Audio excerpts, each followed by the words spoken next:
حضرت اسحاق کے بیٹے ہیں، اسحاق حضرت ابراہیم کے بیٹے ہیں. قرآن کہہ رہا ہے ان بنی اسرائیل میں سے جن لوگوں نے اپنے آباء و اجداد کے نبیوں کے راستے کو چھوڑا، رب کے راستے کو چھوڑا، بھلے ان کا تعلق بڑے اونچے خاندان سے، لوعینون پر لعنت کی گئی، اور ان پر لعنت حضرت داؤد اور حضرت عیسیٰ جیسے بڑے بڑے پیغمبروں نے کی. خیر بات کہیں اور نکل گئی. ابراہیم کو اپنی اولاد کی بڑی فکر ہے. کعبۃ اللہ تعمیر کیا، تعمیر مکمل ہو گئی، رب کے حضور جھولی پھیلا دی. ربنا تقبل منا انک انت السمیع العلیم. اللہ قبول کر لے، تو ہی قبول کرنے والا ہے، جاننے والا ہے، سننے والا ہے. آگے دعا کر رہے ہیں ربنا وجعلنا مسلمین لک. اے اللہ ہم دو لوگ ہیں، ہم دونوں نے تیرے اس گھر کو تعمیر کیا ہے، اے اللہ تو ہمیں بھی اپنا فرما بردار بنا دے. وَمِن ذُرِّيَّتِنَا أُمَّةً مُسْلِمَةً لَكَ. اے اللہ ہماری اولاد میں بھی ایک پوری امت، ایک پوری جماعت ایسی پیدا کر دے کہ جو تیری فرما برداری اختیار کیے رکھے. جی ہاں، یہی نبی کی تعلیم ہے. کہیں پر ایسا نہیں ہے کہ تم سب نیک بن گئے تو بس تمہاری ذمہ داری ختم. نہیں، جب اولاد ہے ویسے تو ہر مسلمان کی ذمہ داری ہے کہ جہاں وہ اپنی فکر کرے وہاں باقی انسان کی بھی فکر کرے. اس لیے تو امر بالمعروف اور نہی عن المنکر کا حکم، اس لیے دعوت الی الخیر کا حکم، اور پھر اس سے بڑھ کر ذمہ داری اپنی اولاد کی انسان کے کاندھوں پر ہوتی ہے. ہم دعا کرتے ہیں نا، رب اجعلنی مقیم الصلاۃ ومن ذریتی ربنا وتقبل دعا. میرے پروردگار تو مجھے بھی نماز کا پابند کر دے، میری اولاد کو بھی نماز کا پابند بنا دے. اللہ کے جو خاص بندے ہیں، نیک لوگ، ان کے بارے میں قرآن نے ان کی صفات ذکر کی. ان کی صفات میں ایک بڑی صفت یہ ہے کہ وہ رب کے حضور دعائیں کرتے ہیں، اور ان کی دعاؤں میں ایک دعا یہ بھی ہے ربنا ہب لنا من ازواجنا وذریاتنا قرۃ اعین وجعلنا للمتقین اماما. اے میرے پروردگار تو ہماری بیویوں کو، تو ہماری اولادوں کو آنکھوں کی ٹھنڈک بنا دے، اور اے اللہ تو میرے خاندان کے ایک ایک فرد کو متقی بنا دے، اس طرح کہ میں بھی تقوی والا، میری اولاد، بیوی، میرا خاندان بھی تقوی والا. وجعلنا للمتقین اماما. اے اللہ مجھے متقیوں کا افسر و امام بنا دے. یہ ہمیں سکھایا گیا. اس لیے کہا جاتا ہے کہ اولاد ایک فتنہ یعنی آزمائش ہے، امتحان ہے کہ تم نے اولاد کو کس حد تک سنبھالا ہے. اولاد کی ذمہ داری، انتظام والدین کے ذمے. ہمیں جو قرآن یہاں تک بتلاتا ہے، بچہ پیدا ہو گیا ہے، دودھ پینے کے قابل ہے، ابھی دودھ پیتا ہے، مسئلہ آ گیا، عرض کر دیے دیتا ہوں، عرض کیے دیتا ہوں. میاں میں اختلاف ہو، رب العزت سب گھر سمت رکھے. طلاق تک نوبت آ گئی، بچے نے دودھ پینا ہے، بچے کی ذمہ داری ہے، اس بچے کی پرورش ہے. قرآن کریم بتلاتا ہے وَعَلَى الْمَوْلُودِ لَهُ رِزْقُهُنَّ وَكِسْوَتُهُنَّ. باپ کی ذمہ داری ہے کہ اس بچے کے رزق کا، اس بچے کے خرچے کا انتظام کرے، حتیٰ کہ اس بچے کو دودھ پلانا ہے اور بچے کی ماں جو اپنے شوہر سے، اس بچے کے باپ سے طلاق کی وجہ سے الگ ہو چکی ہے، وہ مفت میں دودھ نہیں پلانا چاہتی، تو باپ کے ذمہ لازم ہے کہ وہ دودھ پلانے کا خرچہ، فیس، اجرت اس بچے کی ماں کو دے تاکہ وہ اس بچے کو دودھ پلائے. لازم قرار دیا قرآن نے، قرآن کا حکم ہے. ہاں قاعدے کے مطابق ہے، نصیحت کی ہے، مرد کو بھی عورت کو بھی بلا وجہ کی ضد نہ کیا کرو. گھر چلاؤ، چل سکتا ہے، بہت اچھی بات ہے. گھر اگر ٹوٹ گیا ہے تو تم دونوں کی ذمہ داری ہے بچوں کو سنبھالنا. اب محض انا کی وجہ سے ددیال والے کہتے ہیں، باپ کہتا ہے کہ ہم اس بچے کو ماں کے پاس نہیں رہنے دیں گے، اور وہ اپنی انا پہ اڑے ہوئے. لا تضار والدۃ بولدها ولا مولود له، نہ تو اس بچے کی وجہ سے ماں پر کوئی نقصان ڈالا جائے گا، نہ اس بچے کی وجہ سے باپ پر کوئی نقصان ڈالا جائے گا. اولاد کے لیے یہ انتظام کرنا باپ کی، والدین کی ذمہ داری. اس لیے اولاد کو فتنہ اور آزمائش قرار دیا کہ لوگ اس آزمائش میں کامیاب نہیں ہو سکتے. بہت سے لوگ بچوں کے لیے کماتے کماتے پھر بہک جاتے، پٹڑی سے اتر جاتے، ایسے طریقے اختیار کرتے ہیں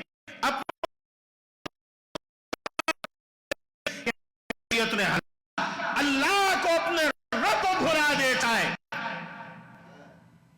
اللہ کے نبی کو بھلا دیتا ہے. اس لیے وجہ ہمیں بتا دیا، سمجھا دیا.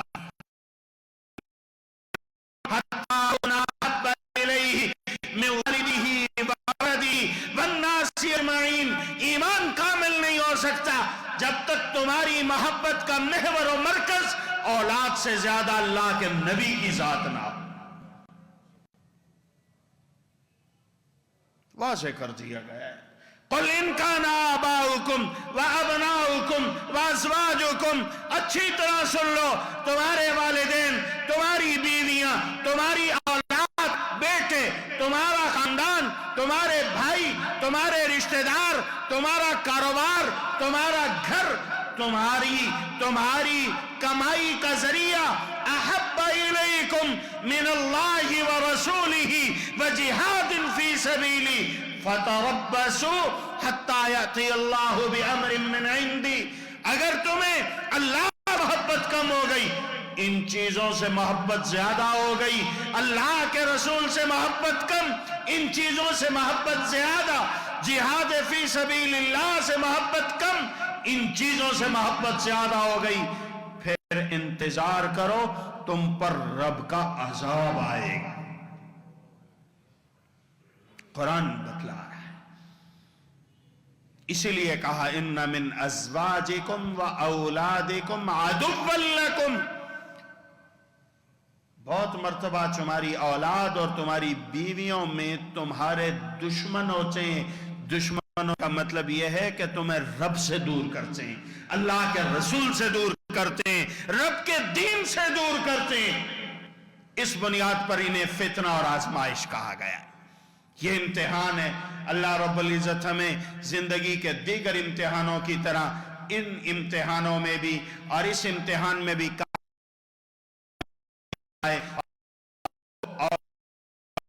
اور اولاد کی فکر اور اولاد کی ذمہ داری اس طریقے پر نبھانے کی توفیق نصیب فرمائے جس طریقے پر ہمیں اللہ کے نبی نے سکھلائی اور اللہ کے انبیاء نے یہ ذمہ داری نبھا کر دکھائی. وآخر دعوانا الحمدللہ رب العالمین.